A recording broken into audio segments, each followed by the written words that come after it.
దేవుని సన్నిధికి వెళ్తే ఒకప్పుడు ఓ మౌనం, ఓ ప్రశాంతత. ఇప్పుడు ఎంత హడావిడి ఉంటే అంత ఆత్మ వచ్చినట్టు, ఎంత గందరగోళం అయితే అంత ఆత్మను పొందుకున్నట్టు, ఎంత డ్రమ్ము బీటు ఎక్కువైతే అంత ఆత్మలో పురికొల్పు పొందినట్టు. ఎమోషన్ కావాలి. అందుకనే క్రైస్తవ కుర్రకారు ఎక్కడ మ్యూజిక్ బాగుంటుందో అక్కడికి వెళ్ళిపోతారు. అది కూడా అర్థం కాని మ్యూజిక్ ఉన్న చోటకి వెళ్తారు. ఎంత అర్థం కాకపోతే అంత అర్థమైనట్టు. క్రైస్తవ ఆనందం అంతర్గతమైంది, బహిర్గతమైంది కాదు. బయట నుంచి ఏదో నన్ను గోకితే ఆనందం వచ్చిందనుకోండి, అది ప్రభువు ఆనందం కాదు.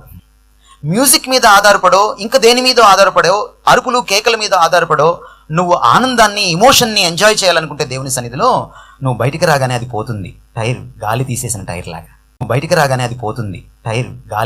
టైర్ లాగా.